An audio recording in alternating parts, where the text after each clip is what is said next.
So I'm here with Mike Cipriano again. As you can see, the referee, over 12 years of experience talking about. We got some comments there. He did mention to you guys that he does keep his hair well by cutting it before every match, so you don't get to see his gray. Everything's going well there, as he said earlier, right when we came on. So I know there's some questions for me as kind of a fan in the stands, because I'm not a coach. I just go Sure. and I watch and I have fun. I see, and luckily I have Coach Rose as my son's coach, who's been a referee for a long time. So Great guy. I am able to ask him questions. But some of the new rules that came up at the beginning of last year that maybe some people weren't familiar with, and what are those? I mean, I think the big ones that stand out to me were, and hopefully this gets addressed in this next year, was the stupid rubber band thing for hair. Yeah. Like, what are we doing with that? That's just insane. So that was the one. The shoelace situation, now you can double knot it, and that's considered secure. And if it did come untied, you go to a stall. It moves to a stall call after. If it does come untied during the match or it's not properly secured. So that was different. The stalling tree being removed and pushed into its own penalty chart. It used to be tied together with illegal moves or technical violations.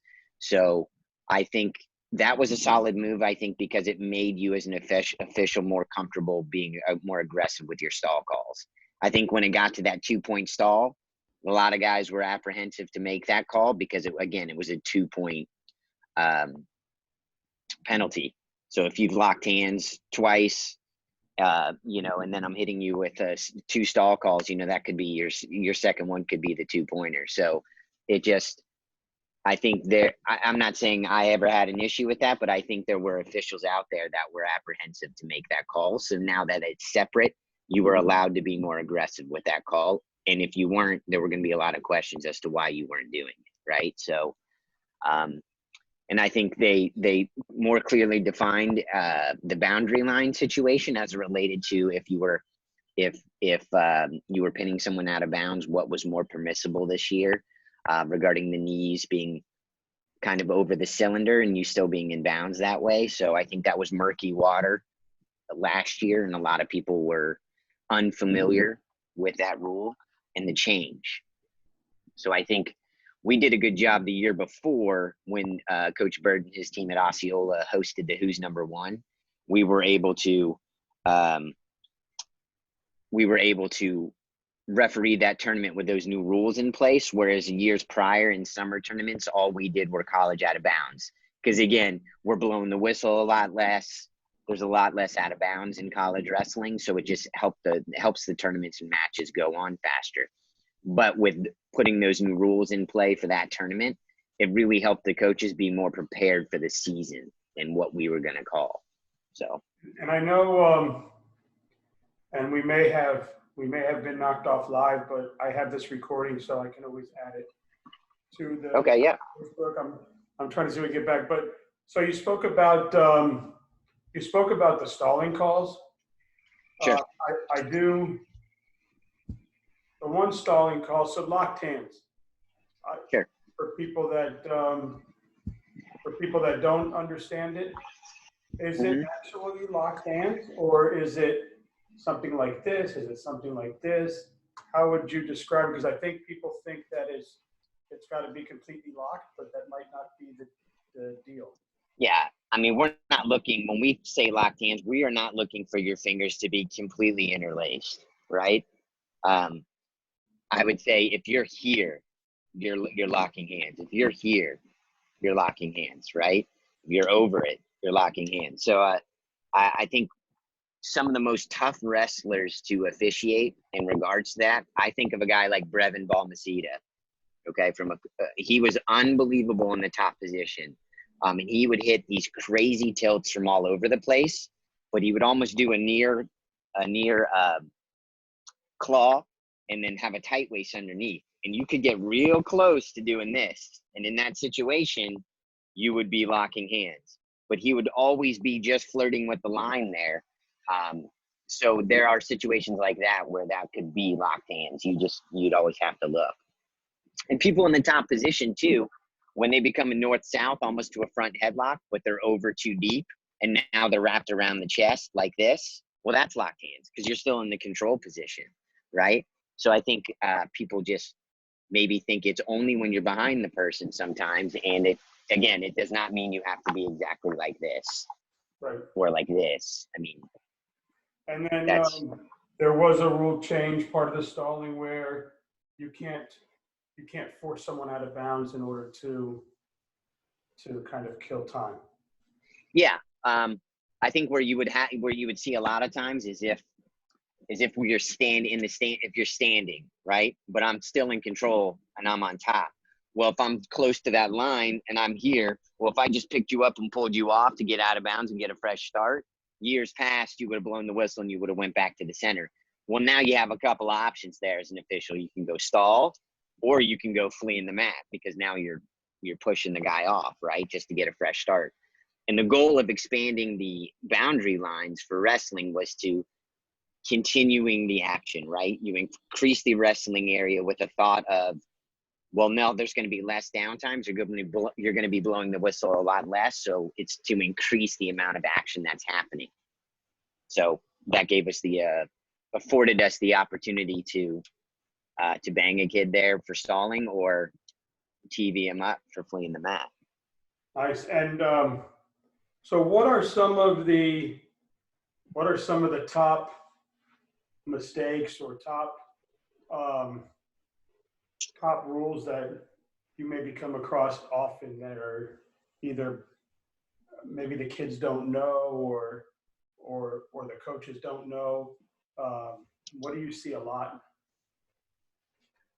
Again, this would probably go back to the original podcast I had with Brant, where I stated, unfortunately, there are some phenomenal technical coaches that are great in positioning and teaching you moves, but they're not crazy well versed in the verbiage of the rule book and how it relates to application of those positions.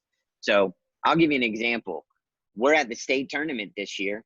I'm assisting a referee in the 195 quarterfinal at 1A.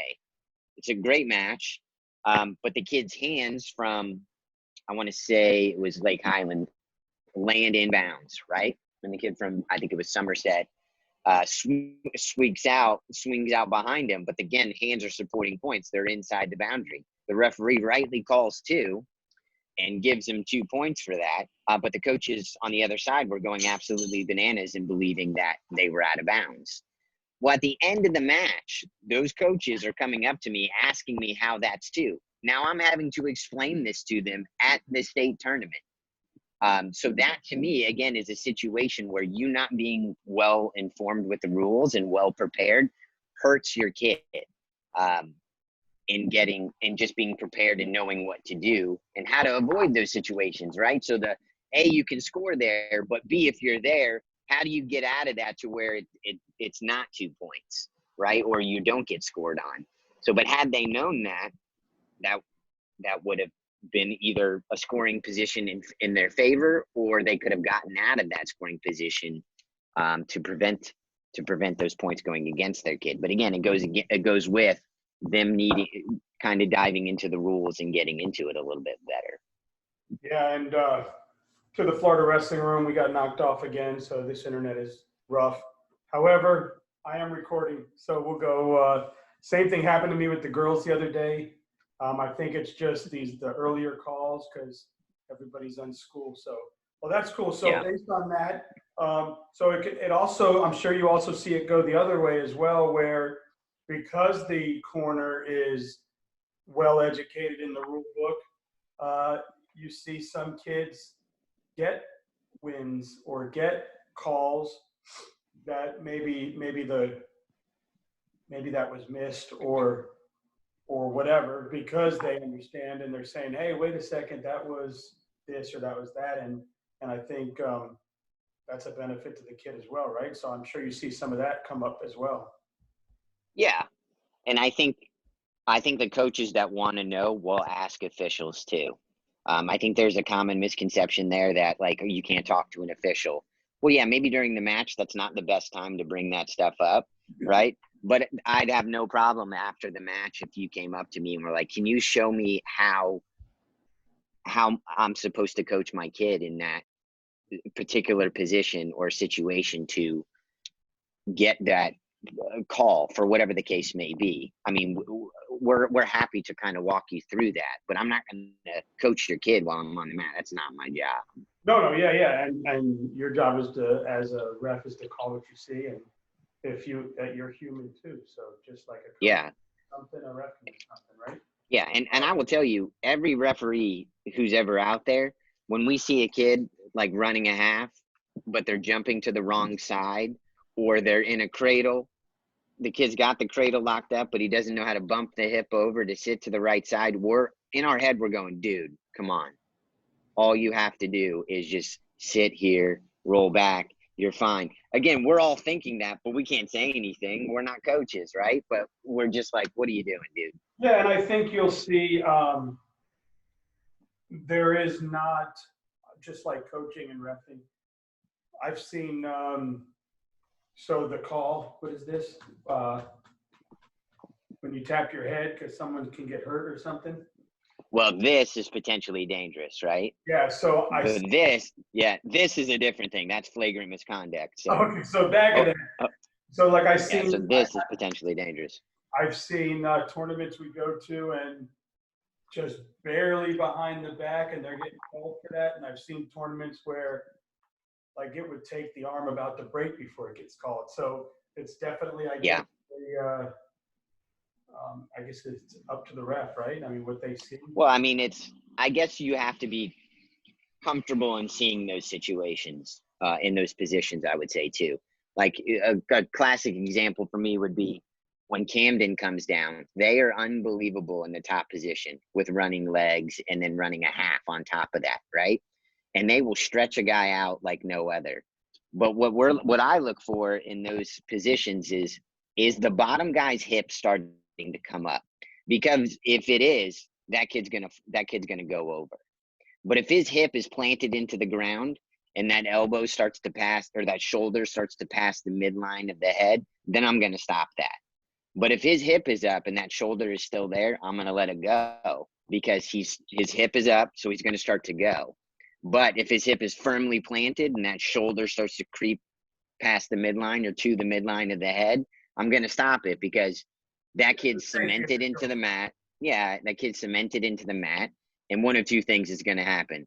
That shoulder's gonna come out and you're gonna look like a jerk because you didn't stop it, right?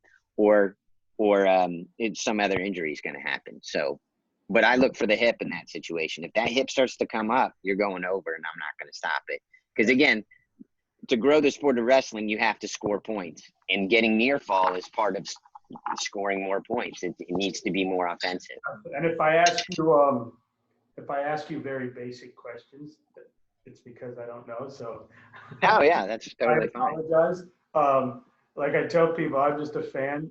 Created a platform. Like people are kept giving me all these thank yous for yesterday for the middle school thing. Yeah. And I just posted on there. I'm like, man, I appreciate all the thank yous, but all I am is the guy with the mic and the platform and said, hey, I want to talk about wrestling. And then all of a sudden it was like floodgates came in. I mean, I just had the Palm Harbor coach reach out and I'm sure, and we're not live, I don't think, but even if we were, I would say he's reached out to me like I was like this, oh my God, I want to use your platform. You're doing great things. Meanwhile, I'm on the other side going, oh my God, I got someone who wants to come on. Like, I'm not. Yeah. Well, I think look, any notoriety you can bring to the sport of wrestling is good, right? So between the phenomenal work like Brant Parsons has done with the Orlando Sentinel and in his podcast, it's just an avenue to put Florida more in the forefront of the wrestling community, right? And it helps. And our fan base is like no other. I mean, we are just as loyal as you can be, and we want to follow and we want to grow the sport. So sometimes I'm So I'm a fan in the stands, right? Or whatever. And, you know, sometimes as a parent, you hear people thinking it's two or thinking it's turned. But maybe, but talk about it. Cause I know that my son has to explain to me sometimes, like, I'm like, it's two, it's two, it's two. And he's like, no, dad, he's got a hold of the ankle still. He got to pop it, Yeah. but he clearly looks like he's all the way around on him. But I know so does everything has to be completely behind um, the bottom wrestler? So he just turned him. I mean, I would say there's elements of truth to that, but not at all the time. I mean, there are so many positions that I'd physically have to walk you through them to show you why it's two in certain Sure, positions sure, versus sure. others, right? Um, Again, that comes with people being the most familiar with wrestling, right? And also too, more familiar with what the kids are hitting nowadays, because wrestling is come so far from when I wrestled in terms of the moves you're hitting in scoring situations. Um, it can be two in a variety of different ways. There are elements where it's definitely not two because he's got a deep whizzer, and even if you're around, that whizzer is preventing you from scoring in that way. And if all that kid has to do is square up, and where you thought it would be two is now it's definitely not. And now you flash two up so fast that you didn't allow um, the uh, the positions to kind of settle and kind of just see where that is. That's And I from, think the more you referee in high stakes situations where the positions are more of a scramble, the more comfortable you get in that. And I've refereed with guys who, when they first started, were so uncomfortable with scrambles that they would call stalemates when it wasn't a stalemate, but just because they're uncomfortable with it, they didn't want to allow the action to continue so someone could score. They would just get uncomfortable and they would call yeah. And stalemates. what's the, like, I see sometimes, um, again, this platform has given me awesome. You know what I'd love to do when wrestling starts again? Like we have you come on and break down matches. How cool would that be? Yeah, Like that'd be on one cool. side, I've got the screen shared, and we're like, "Hey, let's look at this Iron Man match today. Break it down for us. What do you think?" You know how in Yeah. football they have the referee up there that's retired, but Yeah. what's the call? I've said that all the time. Like when you watch the Super 32 and you have you have Bader and those guys from Flow commenting, but they really don't know the nitty-gritty of the rules. They should have a referee sitting by them that explains why it is or isn't Oh, the call. well, You you know, and they I'll should do do that. that on their We'll terms. have we'll have Sounds fun with good. that. We'll create that. Sounds Um, good. I've seen so somebody takes him down, gets around. It's supposed to be a two call. And then also sometimes I've seen where the ref says two and then back points. Why Hmm. why sometimes do you get back points and the two, and why sometimes do you not? As a confused fan, I'm asking. Yeah, so the criteria of near fall is you have to be at 45 degrees, right? So if I hit you in the head and arm and you go right to your back, well, just because you're in the head and arm doesn't mean 100% of the time you're getting near fall. As soon as the kid hits the mat, I mean, if he's a good wrestler, he's going to try and base up and get out of criteria. So you may not get the two there. Whereas a kid that's maybe not as experienced, or a kid that just hits an unbelievable head and arm that's so tight that you can't spin off, then you're going to get two in the near fall. And a lot of the good referees can score it at the same time. Meaning, like if I see you go straight to your back, I can hold the two and count at the same time.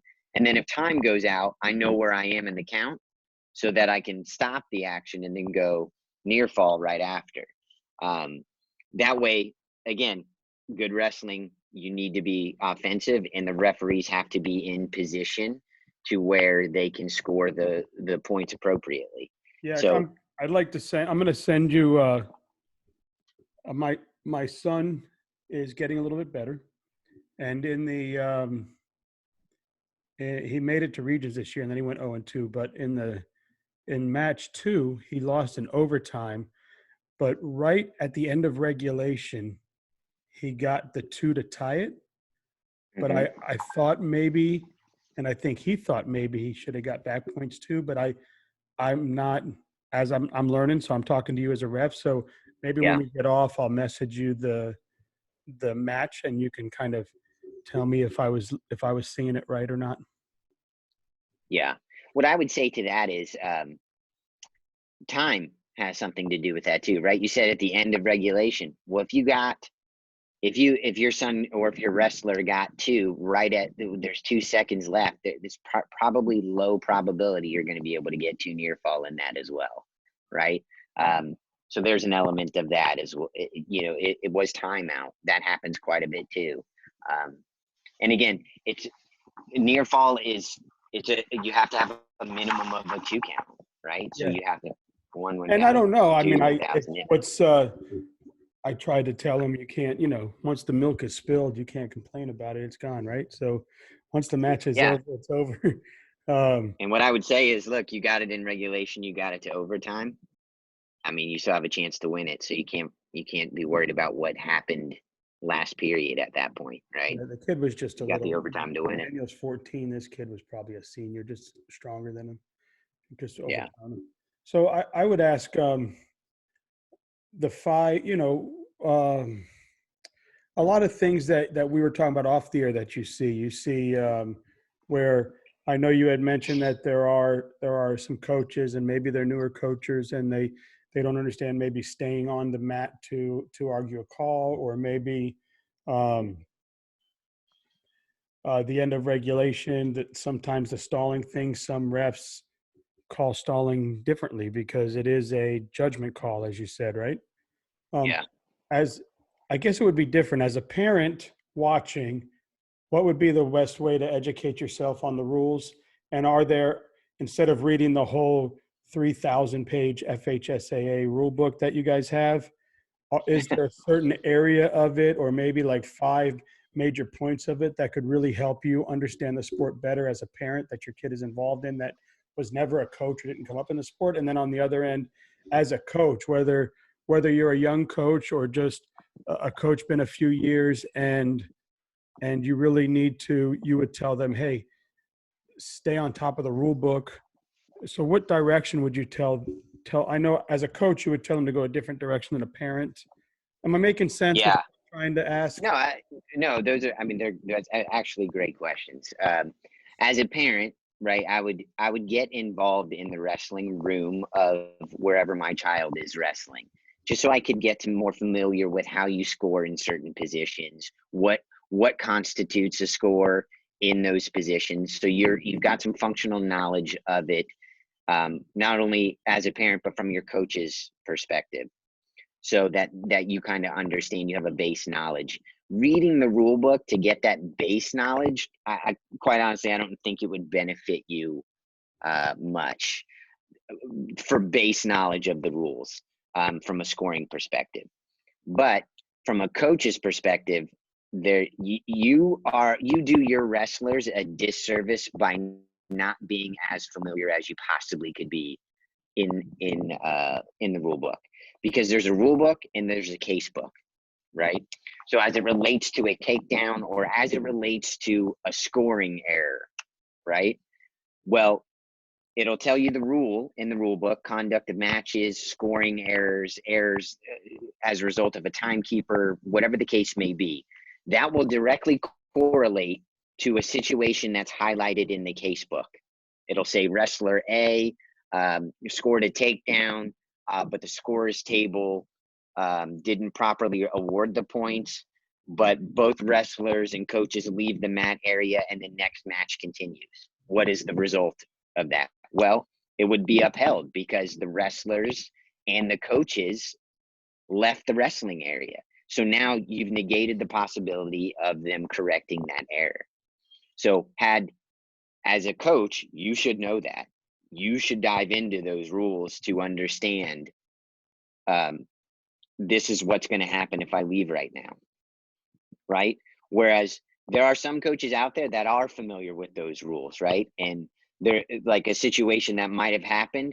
You might have, if it would have taken the National Guard to get those coaches off of the mat until those errors were corrected. Whereas people that just don't know the rule will leave because they think there's nothing they can do about it. Well, you left, so now there is nothing you can do about it. Had you stayed there, it might have been a correctable error, but you left, and now you've allowed these other. And So that's where I would say a coach needs to be familiar with that. And again, like I said, we have in the state of Florida some of the best technical coaches probably in the country. I think of a guy like Vic Balmaceda, Mike Palazzo, uh, Danny Walker, Sean Sheldon. All those guys are phenomenal technical coaches, and a lot of them know the rules. Don't get me wrong, but a lot of them don't, and that's where they hurt their kids in And the end. on the parent side, do you think that um, the parents taking the time to become more educated in that would maybe cause less of what you have to deal with when you're reffing a match? Or do you think Oh, the yeah. emotions will still get the best of them? I think, look, it's your kid, right? You're going to be Yeah. emotionally invested. I mean, I don't know. Just because you know the rules, I don't know if it would contain that. But I think you might be a little more objective, right? To understand why the referee got there. I will say, I have a miserable time refereeing like elementary school and middle school matches because most of the time the parents are the coaches. They don't know the rules, but they're going to yell at you about things they don't know about. And then I'm constantly having to educate you while I'm refereeing. It's not a great time for me. But whereas at the high school level, it's completely different. And again, there's going to be fans everywhere that don't understand the rules in every sport. So that's just part of it. And you grow to understand it as an And at official. the elementary school, all they're doing is what, a headlock and a half Nelson? Yeah. And then there's 150 locked hands and like 900 full Nelsons. It's just a never endless So, blowing the whistle and penalty points. so where can and then I'm going to ask you some cool like wrestling experiences you had, but where can people go to access the wrestling handbook? So the rule book is made by the National Federation for High School. So there's an app you can put on your phone, Android or iOS devices. You can download that, and you can I think they're $6, right? So you download the rule book for $6. The case book is $6. So it's cost you $12 for you to get fully immersed and invested into the rules, right? So I would do that, and like everybody has nothing but time on their hands nowadays, right? So the excuse of I don't have time for that is kind of out the window in this present scenario. So I would say sit down with your phones, read them, and if you have questions and you're friends with an official or you know of an official online, there would be no problem if I had a slew of coaches messaging me on Facebook or whatever and says, hey, can you explain this to me a little more in depth? And then me walking them through that. I mean, there's a time last year at the state duels where my buddy Zach Catalina and I are officiating. I think it was Palmetto Ridge and Charlotte at the dual state championship, and there was a weird scramble situation. Zach didn't have any points there, but I did. Well, Danny Walker pulled me aside and asked me why we changed that call, and I illustrated to him as to why I thought it was this, and it made sense to him, right? So now he's better prepared to coach his wrestlers going into that situation going forward. And that helps coaches. So I would have no problem, and I don't think there's an official out there that would have a problem with them asking them questions.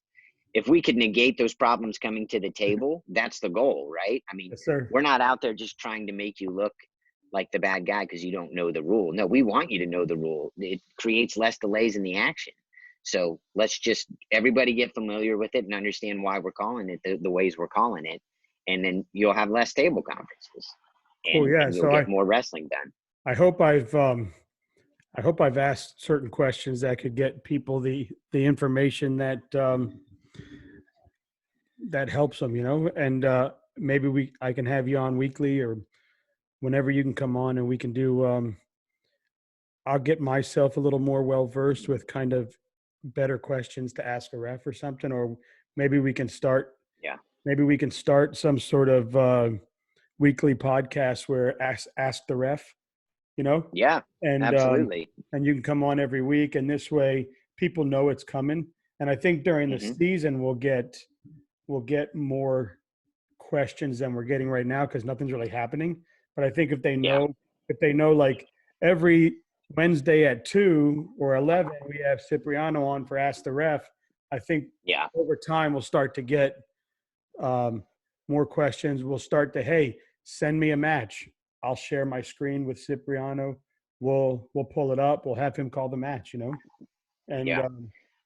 fun stuff like that. But as far as you're concerned, so your favorite experience as a wrestler when you wrestled, maybe your favorite match you were involved in, or the one you remember most, and then talk about some of your highs as a ref. Maybe either whether it's a big tournament you got the opportunity to ref in, or two top tier, whether it's state or national kids that you were like, wow, I get to ref this match. Or I don't know if you guys get that feeling like that, but if you do, can you tell me about it?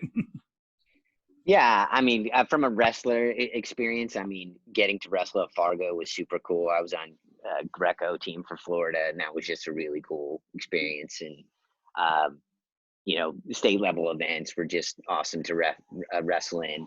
Um, I would say, from a referee's perspective, I mean, I love refereeing big matches. So whatever the biggest situation I can put myself into, I want to ref it. I enjoy it. Especially great caliber kids. I mean, when I think of, yeah, I don't know. Somebody asked me this question the other day, was like, if you could create the Mount Rushmore of wrestlers that you've seen in Florida, who would they be? And racking my brain, I'm trying to think, and I would say the best technical wrestler I ever saw on the mat was probably Kevin Nordstrom. He was insane in every He's position. He coming was on. just, I'm gonna yeah, have I him mean, on. that guy was ridiculous, talented in every position. I think of a guy like Joey Silva on his feet. I don't know if there was a better guy on their feet. I think of a guy like Fox Baldwin in the top position.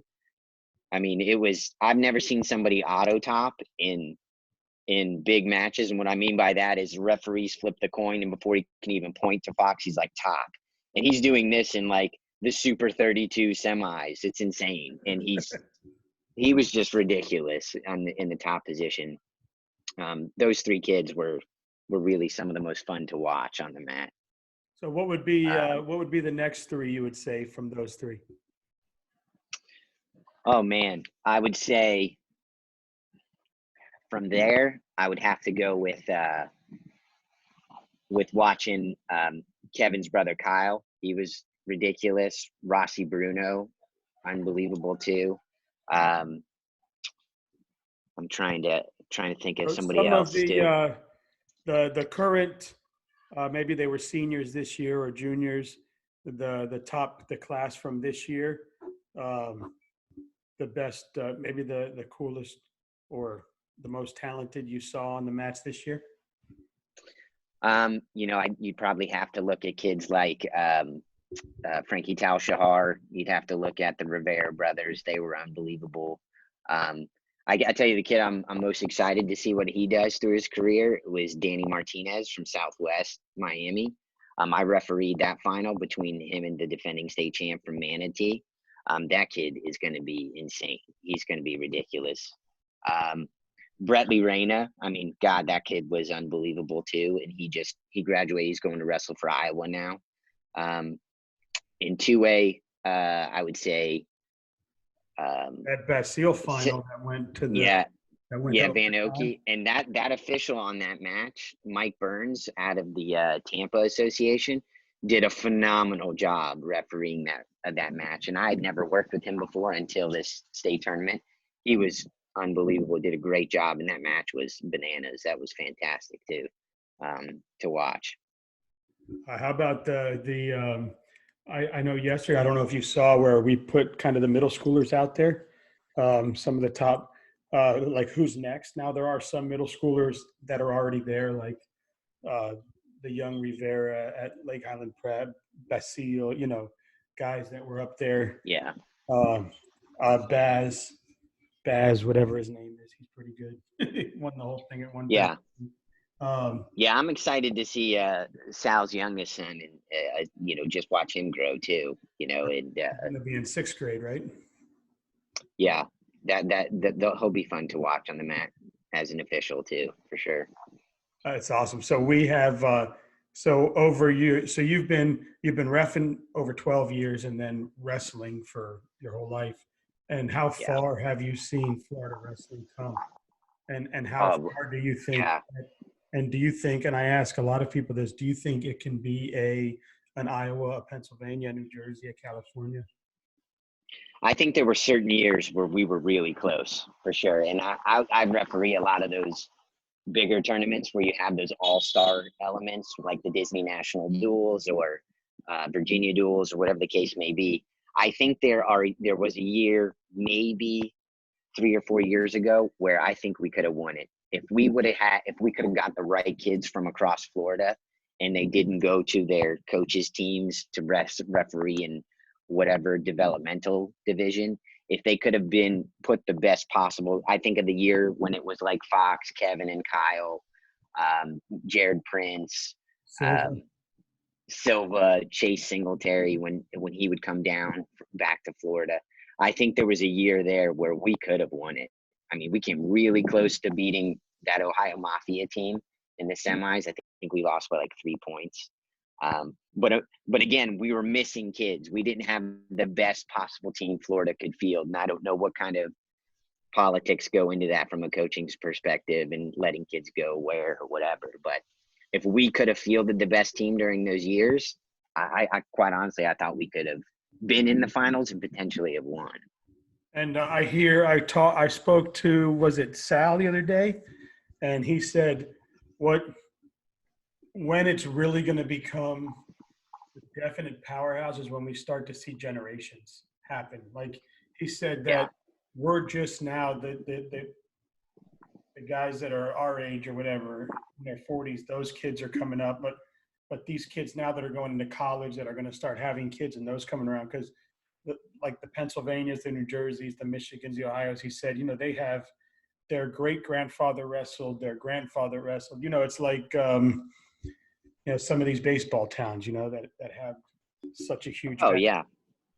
So I think as we start to see these kids and come back and start to coach in their programs, he was saying, and start to have kids that come up to the programs, we're going to start seeing that generational thing start to happen and really get to the next level. And then how do we keep our kids? I mean, I know I see a lot of like the top kids just go off to prep schools. Is there a way to do Yeah. that? I think you look at teams like Lake Highland and they're doing those bigger tournaments outside of the state of Florida. That gets kids notoriety too, right? In terms of colleges looking after them. I think if more of our bigger schools can do that, like the South Aids, like the Jesuits, like the like Gibson's out there, if they can start making their marks and on those tournaments, like the Walsh Ironman, and look, the knockout at Osceola is easily becoming the best tournament in the southeastern part of the United States. I mean, probably second to the Super 32. Like this year alone, you saw Tony Ramos walking through the gym. You see guys from NC State, Jared Frere walking through the gym trying to recruit kids at that tournament. Yeah, I saw App State recruiter was leaning right there against the wall, handing out pamphlets. Yeah, I mean, and that tournament to me is the best. That tournament to referee is unbelievable. It's where you get to see truly, in my opinion, the best of the best in Florida, because it's not separated by 1A, 2A, 3A. They're all thrown into the pot, and you get to see, Anthony Artolona wrestle Brevin Balmaceda or Ruffin from Georgia, where you might not have seen that because they're divided by state. They're divided by divisions. With Hines and the kid from Georgia that went to like the last just Hines. Yeah, and I had that match. That was a phenomenal match. It was a great match. But or Reina and the kid, it went to the last like 3 seconds in overtime, and then Reina got taken down. But I mean, it was that tournament to me is unbelievable. It's great, and the state duel series that started. I took Daniel there to watch it. He didn't wrestle in it. Just a few things. I mean, he could have done it just for experience, but he wasn't really ready for it, and it was the holiday week. He's like, man, I want to enjoy the holiday. So Yeah. I was like, no Yeah. worries, man, no. So a little bit, man. I sucks about Disney, man. I'm sorry to hear that. What's the word out there? Are they? I gotta imagine they're preparing to get back open at some point, and then I think life is just going to be different now. Um, we're going to have metal detectors and thermometers, right, to get into parks, probably. Yeah, I mean, who knows what it looks like? No, they've not officially stated any time that anything's gonna open back up. I think I think optimistically, cautiously optimistic is way I would put Disney probably at their thoughts of what they're gonna do in terms of opening things. We don't know. My wife also works for the company. She was furloughed, so um, there's we're all waiting for it to reopen so we can all get back to work. So who knows what that's gonna look like? And But yeah. is there anybody in the reffing community right now, or the Disney community right now, that we need to try to get help? Are they, um, as far as Not not being able to provide, not being able to put food in their fridge? Is there anybody you know out there that we need to try to help? Nobody, and nothing's jumping off at the top of my head. No one's reached out to me about that. So, no, I think everybody's okay. I think everybody's just ready for this thing to end, right? So we can get back out there and do our thing. I But never thought I'd say yeah, I miss the smell of a wrestling room, but I do.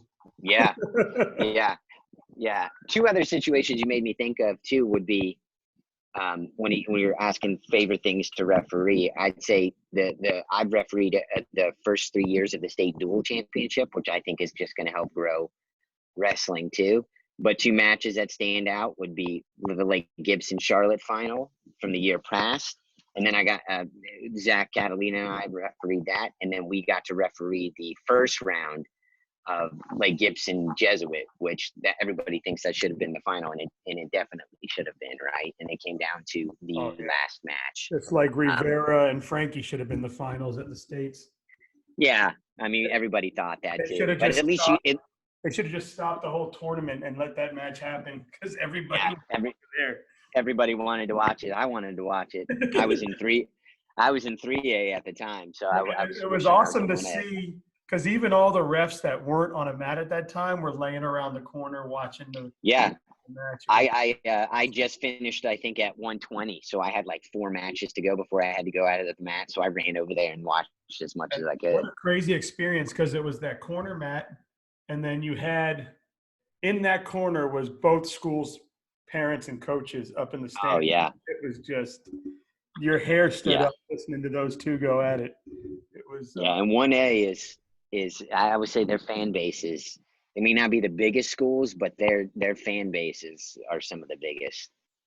yeah, that's awesome. So, Mhm. um, man, I'd like to do this more often. And I think you have a really really good following too because for the 2 minutes, two different times we got on, the viewers started to pop up and got a few comments. So once we can actually go live, I think that you're pretty popular. Yeah, I we'll definitely talk. not, you know, I didn't hear anything disgruntled, so that's a good thing, right?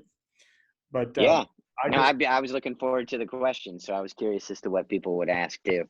yeah, maybe I just need to, maybe we just need to start some sort of kind of ask the ref type thing, and we'll get more questions. I think a lot of people are just nothing's fresh on their mind, right? You know, like if I would have posted, "Hey, we got the ref coming on," and it was 3 days after states, I Yeah. I most likely would have gotten some. Oh yeah. Yeah, I have a feeling I'm gonna get a lot. I've gotten a lot of questions about some of those matches, right? Yeah. And for those who don't know me, I don't pull any punches either. So if, I'm very direct in my feedback, and I think that's something people should know too. Is as officials, we don't take any situation lightly, and if we see each other screw up, we are brutally honest with each other, and we'll go over exactly what you screwed up and what, and then we'll just ask you why you came to whatever decision you came up with, and we're brutally honest with one another. No, but we're not making jokes about it in terms of like, oh, you really messed that up, just to make fun of people or and move on. No, a lot of us take it very strongly and take it to heart. And the goal is to move on and move on, but just use that as a reference point for the future, just so you know how to handle that situation going forward. So that's the way we deal with that. I just think the community should know that, because we're not taking it lightly. It weighs on us quite a bit.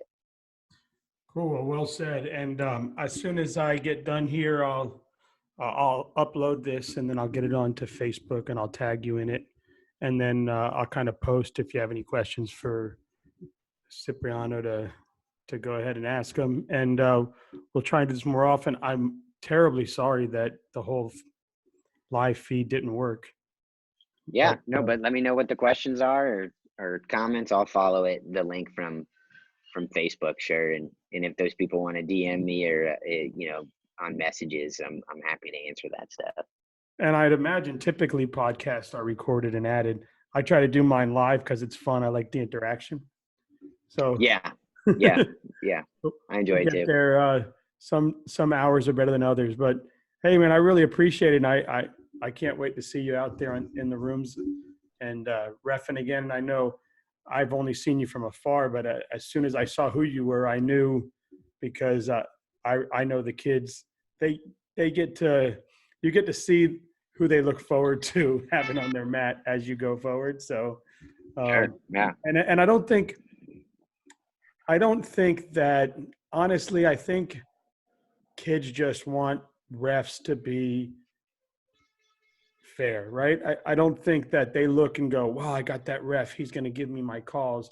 They don't want that. At least the kids I talk to, they just want to know that if I deserve a call or if they deserve a call, this guy's going to make the right call. And I think that's what you do consistently. And I appreciate it. And I'm sure all the kids do too. Yeah, that's our job, right? I mean, we're supposed to be fair and impartial. So that's and I can't control what happens on the mat in terms of the scoring. I just have to score it. So that's my job. Sure. Yeah. And and that's, and I hate when the kid gets attacked verbally over a coach's or a referee's decision. Cause like that state match, the two guys, their job is to wrestle, not to call the match. So there's a winner and a loser that was called. It's not their job to worry about what the ref's going to do, the coach is going to do. Their job is to go out there and wrestle. So when the kids get blamed or when the kids hear the brunt of it, that kind of tears me up a little bit, because it's not their job to do that. It's their job. Yeah.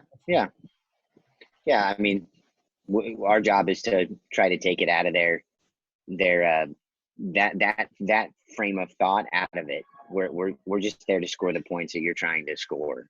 Like I refereed Elijah Verona's state final match when he had a broken leg from a few years ago, and like, you feel for that kid, but at the end of the day, I have to score the points, and I hit that kid for stalling twice in that match. Did I feel great about it? No, but he couldn't move, and that's not the other kid's fault. You decided to go out there with a broken leg, and unfortunately I have to referee that as fairly. Yeah, which is a whole nother, right? Like, wow, what an amazing kid. Yeah, right? Ridiculous. Yeah. But it's hard enough to be the kid that has to train, that has to prepare, that has to get on the mat, that has to wrestle, let alone I got to worry about all the other stuff around me. Just leave the kids alone, man. It's not their fault. Anything that happens on the mat, just let them wrestle, right? So that's cool. I appreciate you coming on, man, and I'd love to do it all the time. We can set it up, and I think during the season we'll have a lot more fun because we can bring on matches, or what we can do is kind of make it interactive and have people DM us a match. Hey, we're gonna pick a match to break down on the air. Send us some, and then we'll run a poll on it or whatever, and we'll pick one, and that'll be the one that. What do they call you? Sippy, Cipriano? Sip is what people call me. So we'll say, hey, we'll have Sip break down a match this week. Here's the ones we've got in. Pick the one you want them to break down. We'll kind of make it fun and stuff, and we'll have you break down matches once we get back in the back in the swing of things. Yeah. Yeah. No, I look forward to it. Let me know. Happy to help. All right, buddy. Well, I appreciate you coming on, and thanks so much. I hope Yeah. Anytime. I hope I asked the right questions. Well, look, if you didn't, then, the next time if we can go live, ask what's being mentioned in the comments, and then we'll go from there. All right, buddy. Thank you so much. All right, man.